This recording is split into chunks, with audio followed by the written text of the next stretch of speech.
If you're dealt a shitty hand, then what are you supposed to do about it? Because if that's the hand that you're dealt, then you can't play any other hand than the cards that you're currently holding. What's up, guys? This is Mighty Q here with Mighty Q's Locker, and today I want to talk about what to do when you're dealt a shitty hand.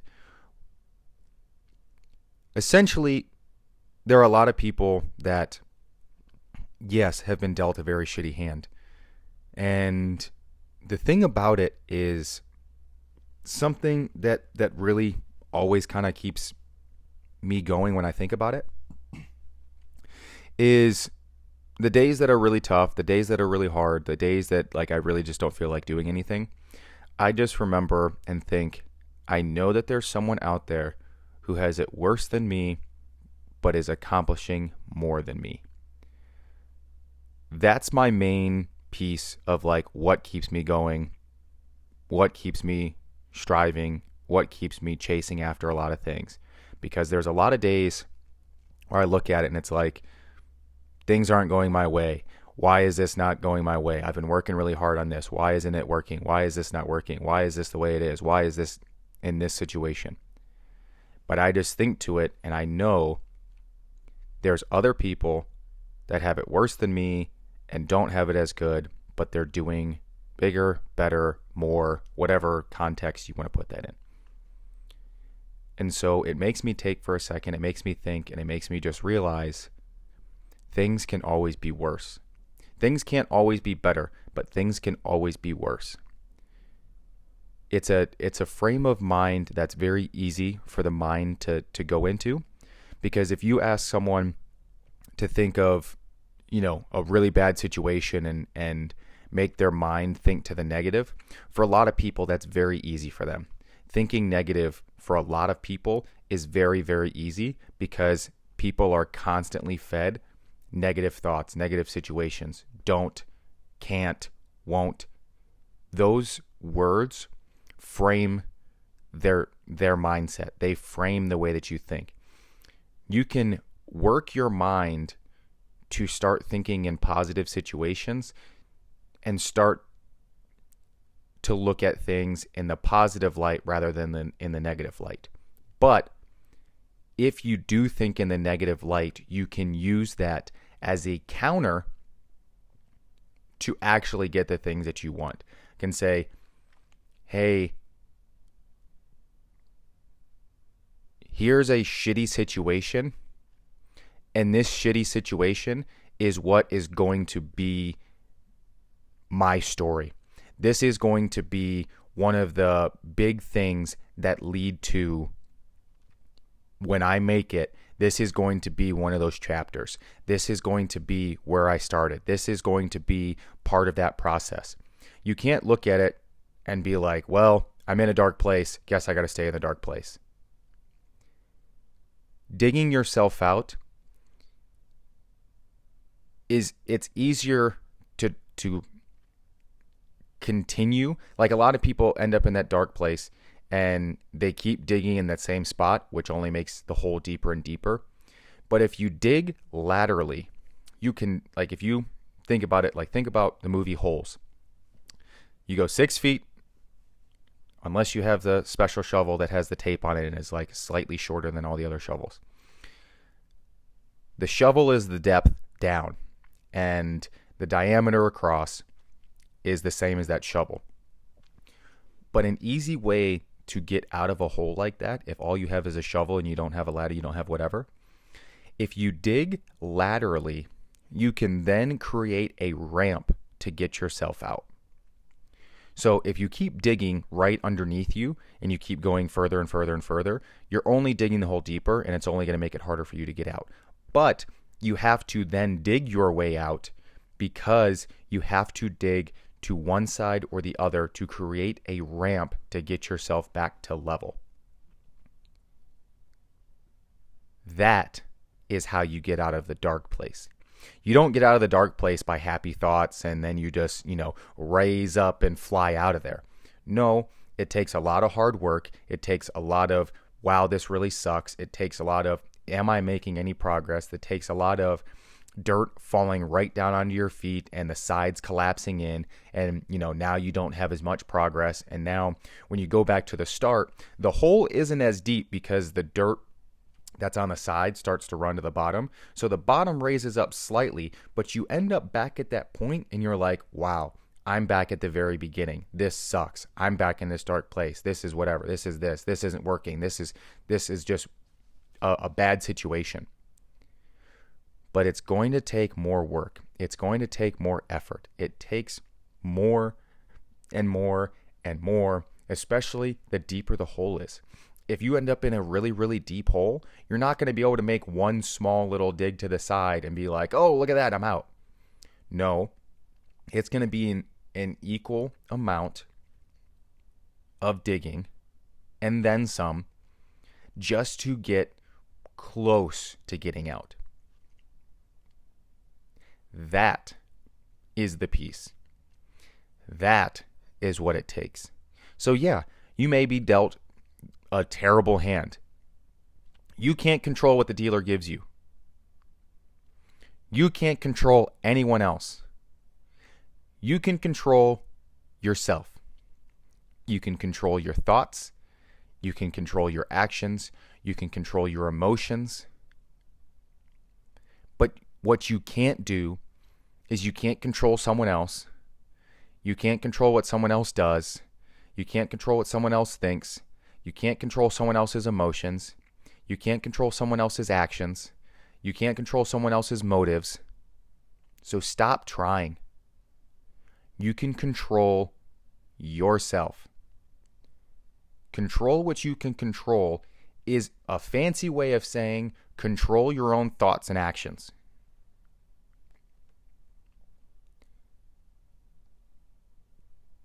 I talk about this in terms of working out. I woke up today, so I'm still dealing with soreness from Monday. I put a couple ribs out of place Tuesday. I'm sore from yesterday. And I woke up today. My neck and back still hurt from those few ribs being out of place. And it's just like, it feels like a sharp stabbing pain. And like through it, like it's like a knot and it's like a sharp stabbing pain.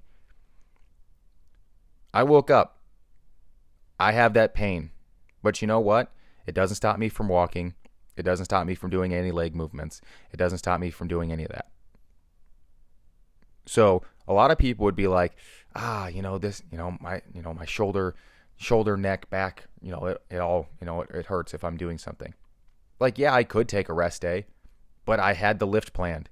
I had the workout planned. I had that as part of what I'm doing this week.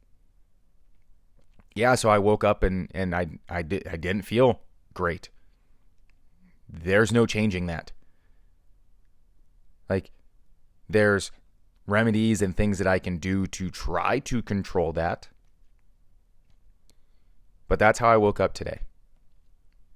I was a little bit more tired than I was the day before. Didn't sleep as well.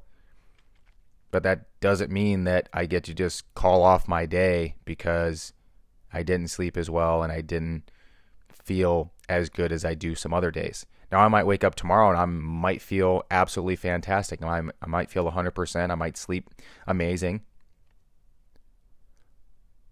But just because you don't sleep well doesn't mean that you just get to mail in the day. Just because something hurts doesn't mean that you just get to mail in the day. Just because someone cut you off in traffic doesn't mean you get to mail in the rest of the day.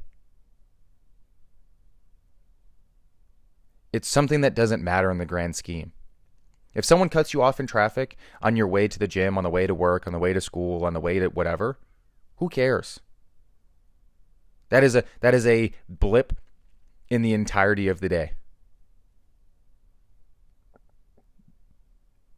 Do you really care that much? Do you really care that much to then talk about it to every single person that you see during that day? Oh man, you wouldn't believe this guy. He just came right over in front of me. He didn't use his blinker. I honked at him and he really almost hit me, that guy. Who cares? Who cares?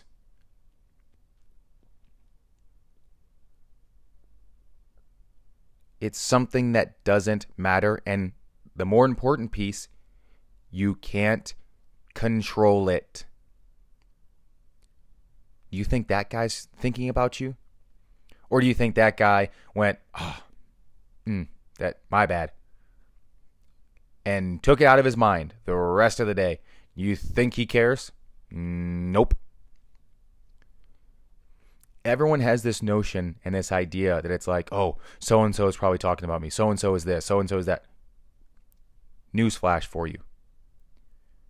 Nobody cares to talk about you because they're too busy thinking about themselves. I know it hurts to hear, but I'll say it again. No one is thinking about you or talking about you or doing whatever about you. They are too focused and thinking about themselves. Do you really think someone is going to take that energy and effort to think about you if they don't even know you, if they've never met you, if they've never seen you? You think that's any more than a 5-second afterthought of maybe a little bit of adrenaline or a little bit of, I messed up on that one. That's it. It goes in and out of their mind.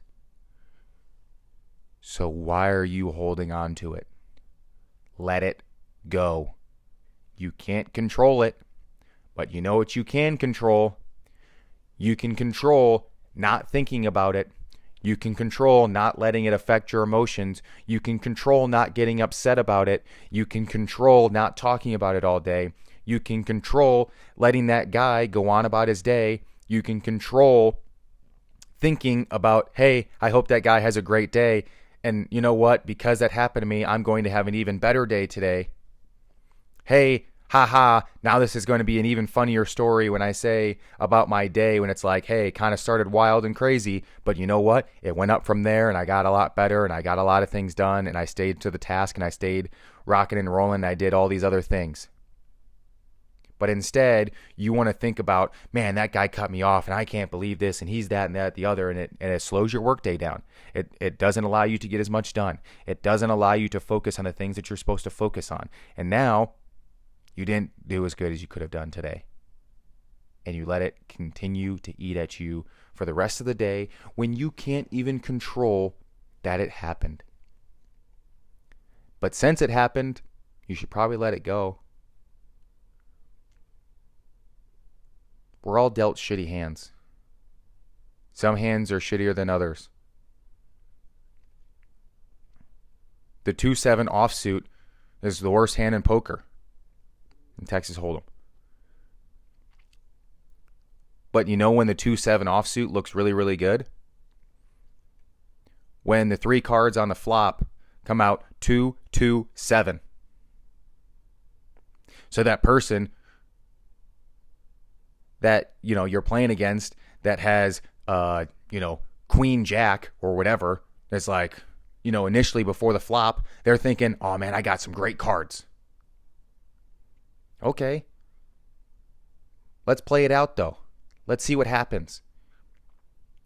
Too many people don't want to play it out. Too many people get 2-7 offsuit. They're like, I got to get out of here. I got to run. See ya. It's been close. This has been fun, guys. And they don't even give a chance because you don't know what's next. The present is the present, and the future is the future. And the past is the past. You can't change anything from the past. You can predict what you want from the future, but you can't control it. And whatever's happening right now is happening right now. So you should probably experience it right now because that's the only thing that you can do. So that 2-7 offsuit, right when you're dealt, oh man, in the present, it kind of sucks. And the future, your prediction, if it's negative minded and like based off of then predictions and statistics and other things, you go, probably not looking too good. But in the past, Maybe that's what you're holding on to. Maybe you're holding on to, man, the last time I got a 2-7 offsuit, it was a queen jack 10 or whatever. I really don't care. You're holding on to something that's the past that has no relevance to do with what's happening right now. The same way for all you wrestlers. Oh man, I'm down 0-2. Oh, I hope that this doesn't happen because this is something that happened in my last match and against a different person in a completely different tournament, in a completely different scenario, in a completely different element. That's the beauty that I like about golf. Every single shot you hit ever in your life is 100% different, even if you're playing the exact same course and you have the exact same yardage to the exact same hole. The wind is different. The air is different. The temperature is different. The golf ball is different. The grass is different. The green is different. The surrounding trees are different. Everything that you don't think about. You think, oh, hey, it's 150 yards. I had 150 yards on this exact same hole last week to the same pin location. Well, guess what? It's not the same shot. Maybe the wind was blowing in your face last week. Now it's blowing at your back. Hey, the grass was mowed yesterday rather than today, so it's a little bit longer than it was before. Hey, the pin is slightly, it looks to be in the same location, but it's actually a little bit different, and it's now more on a mound, and there's a bunch of pitch marks, and there's the grass that's been trimmed, and there's other things. All of these little elements make it a completely different shot. The same for a wrestling match. You can even be wrestling the exact same guy, but it's in a separate tournament. The mat for the most part is the exact same, but who knows? Maybe it's a Dahlinger mat versus a Reslite mat. So the Dahlinger, it's a little bit harder, because of it's one of the foam roll-up ones. So it's a little bit firmer. It's a little bit, in theory, quicker. Your wrestling shoes and weight, you don't sink in as much.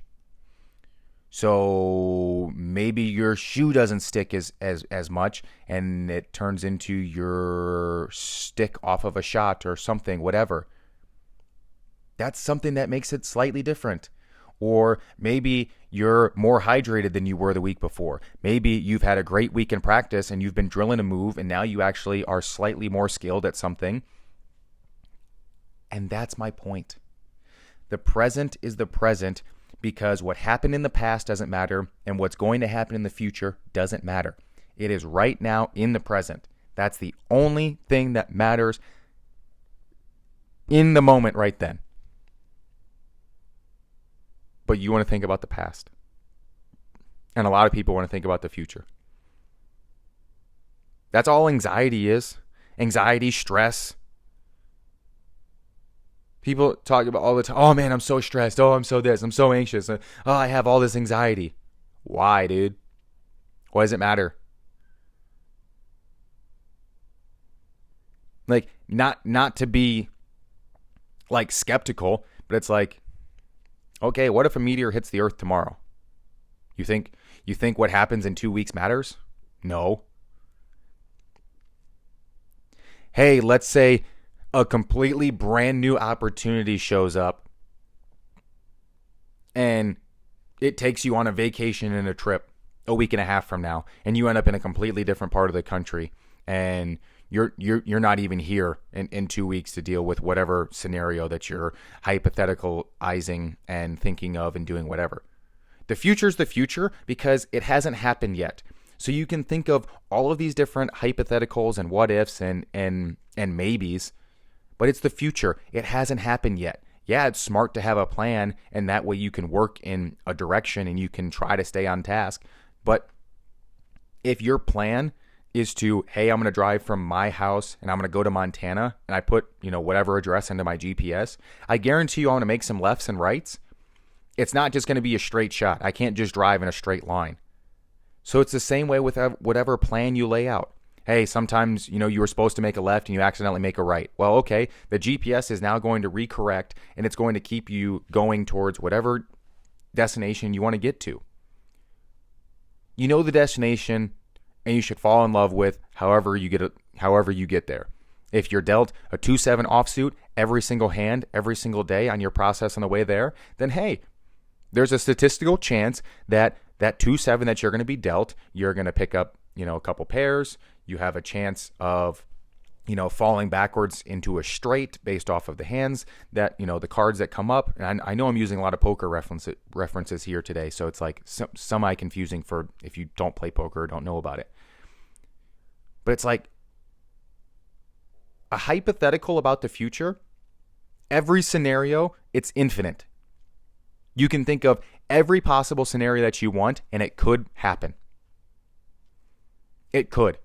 Everyone's so worried about traveling back in the past and, making some small minor adjustment and they changed what happened in the present.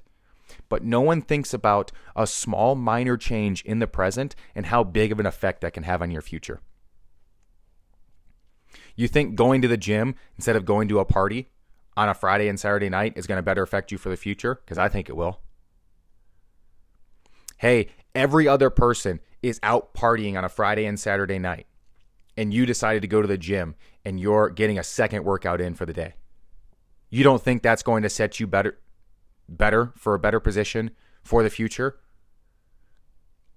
Okay, what if you did that every single week for a month? That instead of going to those parties, that's a small little change. In the past, you used to go to those parties. And now the small minor change that you change in the present is you start going to the gym rather than going to the parties. You don't think that change might not affect you right this second, but years down the road, it might affect you? Because it will. People are terrified of changing a small element of the past because it might change their present. But no one makes those small changes in the present to drastically change their future.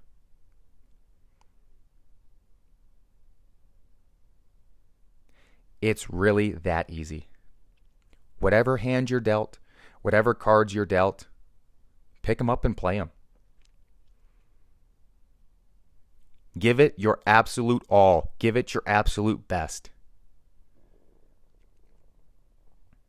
If I send you out on the mat against Jordan Burroughs and I say, hey man, you got to make it a minute with Jordan and I'm going to give you $1,000. You don't think you're going to do all the things possible? You're going to not give your 110 best to try to make it a minute to get that $1,000? Or are you just going to go out there and give up?